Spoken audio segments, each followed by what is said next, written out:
Hello everyone, Ram ई गुरुकुल में आप सबका स्वागत है।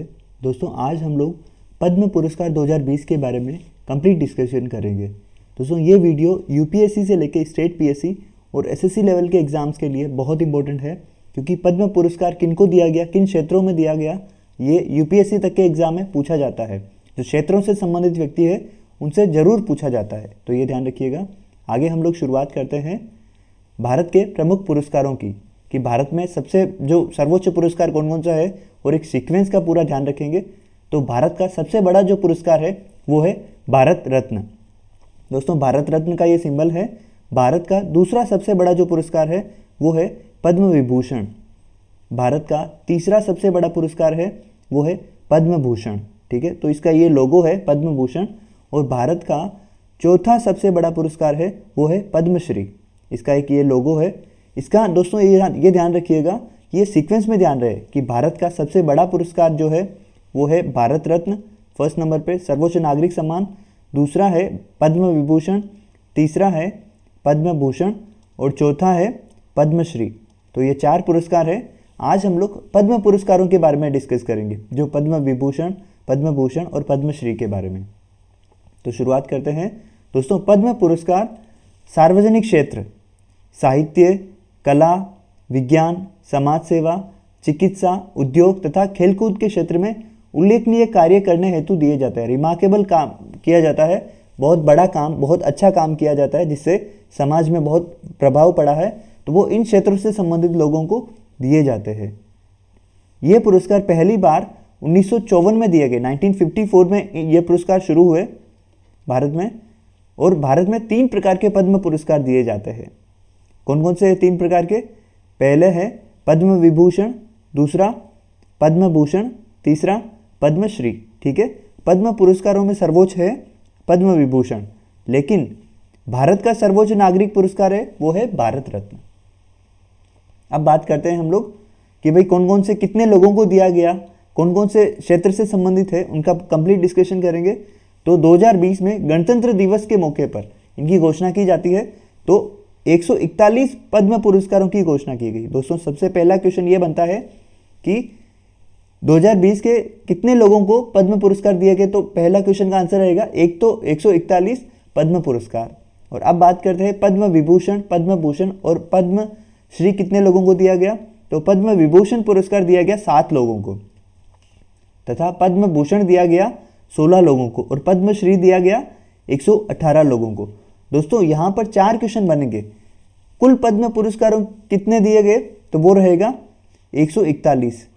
पद्म विभूषण कितने लोगों को दिया गया, 7 लोगों को। पद्म भूषण कितने लोगों को दिया गया, 16 लोगों को। और पद्मश्री कितने लोगों को दिया गया, 118 लोगों को। तो यहाँ 4 क्वेश्चन बने, इनका भी ध्यान रखिएगा। अब बात करते हैं कि कितनी महिलाओं को दिया गया। तो दोस्तों, जो पद्म पुरस्कार है वो टोटल 33 महिलाओं को दिया गया था। पद्म पुरस्कार जो टोटल है, पद्म विभूषण, भूषण, पद्मश्री सब शामिल है इसमें, 33 महिलाओं को दिया गया। इसमें एक इंपॉर्टेंट पॉइंट ये बन सकता है कि पद्म विभूषण 2 महिलाओं को दिया गया। ठीक है, ये 2 महिलाओं के सहित है 33 महिलाएं। अब बात करते हैं कि मरणोपरांत कितने लोगों को दिया गया। तो दोस्तों, 12 लोगों को मरणोपरांत पुरस्कार दिया गया। मतलब मृत्यु के उपरांत 12 व्यक्ति ऐसे थे जिनकी मृत्यु हो चुकी, लेकिन फिर भी उनको पुरस्कार दिया गया, वो है मरणोपरांत व्यक्ति। ठीक है, तो वो थे 12 व्यक्ति। तो यहाँ इसमें आपके 6 से 7 क्वेश्चन बन गए इस पेज में। सबसे पहला क्वेश्चन कि कुल कितने पुरस्कार, 141। पद्म विभूषण कितने, 7। पद्म भूषण कितने, 16। पद्मश्री कितने, 118। कितनी महिलाओं को पद्म पुरस्कार दिए गए, तीनों मिलाकर है, ये ध्यान रखिएगा, महिलाएं 33 महिलाएं। और सबसे इंपॉर्टेंट याद रखने का, पद्म विभूषण 2, क्योंकि ये बड़ा पुरस्कार है तो इसमें महिलाओं का भी पूछ लिया जाता है। और कितने व्यक्ति मरणोपरांत है, तो 12 व्यक्ति मरणोपरांत है। ठीक है, अब हम लोग एक एक करके कंप्लीट डिस्कशन करेंगे। तो सबसे पहले शुरुआत करेंगे पद्म विभूषण की। दोस्तों, जैसा मैंने आपको बताया, पद्म विभूषण कितने लोगों को दिया गया, 7 लोगों को दिया गया। ठीक है, पहला पॉइंट तो ये ध्यान रखिएगा। अब मैं आपको क्विक रिवाइज करा देता हूँ। पद्म भूषण कितने लोगों को दिया गया, 16 लोगों को। और पद्मश्री कितने लोगों को दिया गया, 118 लोगों को। टोटल पद्म पुरस्कार कितने थे, 141। तो ये टोटल ध्यान रखिएगा। यहाँ से 4 क्वेश्चन आपके क्लियर हो जाएंगे। अब हम लोग बात करेंगे कि पद्म विभूषण कितनी महिलाओं को दिया गया। तो वो भी मैंने आपको बताया कि 2 महिलाओं को पद्म विभूषण दिया गया। दोनों ही बहुत प्रसिद्ध नाम है, बहुत फेमस नाम है, आप अच्छे से जानते हैं। पहली महिला है दोस्तों सुषमा स्वराज जी, जिनका निधन हो चुका है और ये भारत की पूर्व विदेश मंत्री भी रह चुकी है। ठीक है, तो पहला पद्म विभूषण इनको और दूसरा दिया गया था प्रसिद्ध खिलाड़ी, बहुत फेमस खिलाड़ी है MC मैरी कॉम। दोस्तों ये बॉक्सिंग की भारत की सबसे बड़ी खिलाड़ी है MC मैरी कॉम। इन्होंने भारत के लिए कई पदक जीते हैं। तो इनका यहाँ पर एक और क्वेश्चन बन सकता है कि MC मैरी कॉम को कौन सा पुरस्कार दिया गया, तो वो दिया गया था पद्म विभूषण। और अगला क्वेश्चन ये बन सकता है कि MC मैरी कॉम किस खेल से संबंधित है, तो MC मैरी कॉम दोस्तों बॉक्सिंग से संबंधित है, ये भी ध्यान रखिएगा। तो दोस्तों क्वेश्चन ऐसे बनते हैं, हर एग्जाम में क्वेश्चन बन सकते हैं, तो ये आप ध्यान रखिएगा किस तरह के क्वेश्चन बनते हैं। आगे बात करें हम लोग, मरणोपरांत कितने लोगों को दिया गया पद्म विभूषण, तो ये है 4 लोगों को दिया गया। दोस्तों टोटल मरणोपरांत जो है वो 12 लोगों को दिया गया था, लेकिन पद्म विभूषण कितने लोगों को मरणोपरांत दिया गया, 4 लोग। 4 लोग कौन कौन है, पहले है अरुण जेटली, ये भारत के पूर्व वित्त मंत्री रह चुके हैं। जॉर्ज फर्नांडिस, ये भारत के पूर्व रक्षा मंत्री रह चुके हैं। और एक है विश्वेश तीर्थ स्वामी, इनका आपने नाम नहीं सुना होगा, लेकिन ये आध्यात्मिक, बहुत बड़े आध्यात्मिक गुरु रहे और प्रधानमंत्री श्री नरेंद्र मोदी के भी आध्यात्मिक गुरु माने जाते हैं। अब 3 नाम ही है, एक और नाम है दोस्तों सुषमा स्वराज का, जो मैंने आपको पहले बताया अभी, उनको भी मरणोपरांत पद्म विभूषण दिया गया। ये भारत की पूर्व विदेश मंत्री भी रह चुकी है, पहले बता दिया इसलिए यहाँ पर आया नहीं ताकि आप कंफ्यूज ना हो। ठीक है, आगे और किस किस को पद्म विभूषण दिया गया, आपको वापस बता देता हूँ। पद्म विभूषण 7 लोगों को दिया गया। ठीक है, 7 लोगों को दिया गया, इसमें 4 मरणोपरांत थे। वापस आपके रिवाइज हो जाएगा, 4 लोग मरणोपरांत थे और 2 महिलाएं थी। महिलाएं कौन कौन थी, सुषमा स्वराज और MC मैरी कॉम। ठीक है, तो आगे बात करें हम लोग, अनिरुद्ध जगन्नाथ। दोस्तों अनिरुद्ध जगन्नाथ मॉरिशस के पूर्व प्रधानमंत्री रह चुके हैं। ठीक है, तो ये विदेशी है। एक चीज़ ध्यान रखिएगा, भारत रत्न, पद्म विभूषण, ये पुरस्कार विदेशियों को भी दिए जा सकते हैं। ठीक है, तो एक और कौन है, पंडित छन्नूलाल मिश्रा, ये शास्त्रीय गायक रहे हैं। तो दोस्तों यहाँ पर एक ये क्वेश्चन बन सकता है कि पंडित छन्नूलाल मिश्रा का किससे संबंध है, जैसे समाज सेवा, साहित्य, कला, विज्ञान, तो कला से संबंधित है, ये प्रसिद्ध शास्त्रीय गायक है। ठीक है, आगे बात करें हम लोग पद्म भूषण की।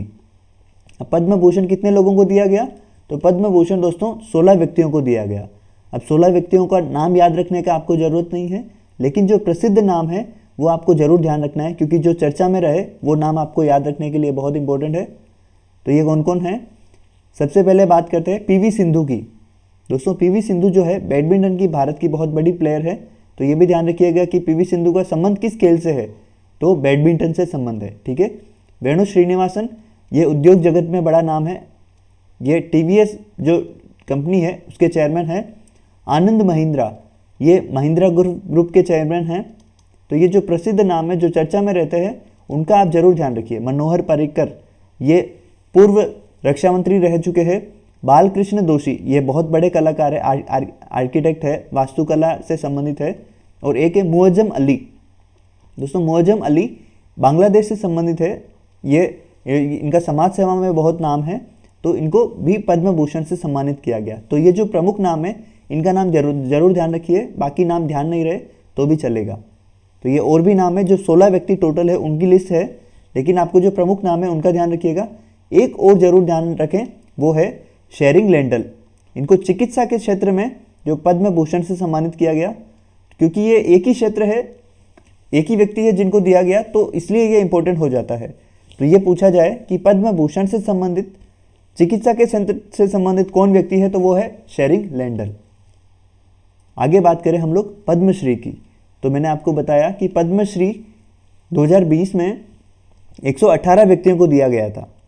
अब 118 व्यक्तियों का नाम तो याद नहीं रख सकते, लेकिन जो प्रमुख नाम है, जो बहुत प्रसिद्ध नाम है, बहुत फेमस नाम है, उनका जरूर ध्यान रखिए। और उनसे संबंधित जो क्षेत्र है, फील्ड है, उनका भी जरूर ध्यान रखिएगा। तो पहला है इसमें करण जौहर।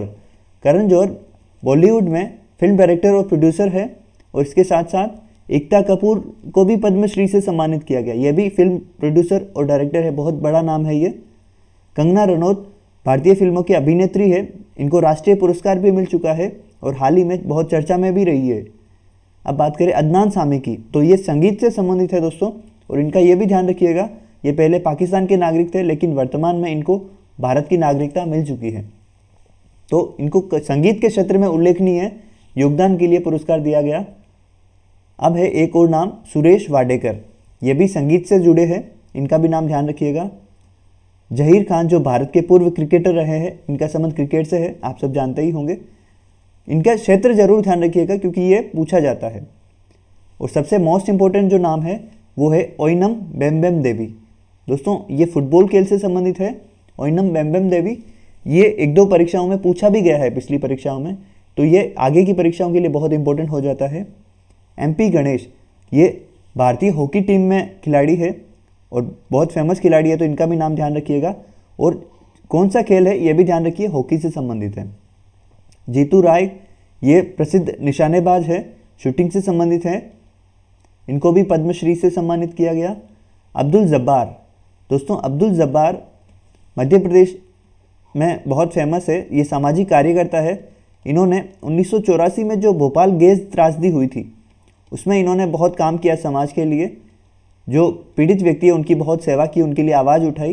तो अब्दुल जब्बार ये बहुत फेमस है और बहुत इंपॉर्टेंट भी, ताकि आप परीक्षाओं की दृष्टि से बहुत महत्वपूर्ण है, इनका ध्यान रखिएगा। जीतू रॉय इंपॉर्टेंट है, MP गणेश, और मोस्ट इंपॉर्टेंट जो है वो है ओइनम बेम्बेम देवी। ठीक है, तो दोस्तों ये पुरस्कार थे। अगर आपको पसंद आया तो लाइक और शेयर ज़रूर करें, और आपके कोई भी सजेशन है तो आप कमेंट बॉक्स में दें, हम लोग उसको पूरा फॉलोअप लेंगे। Thank you everyone.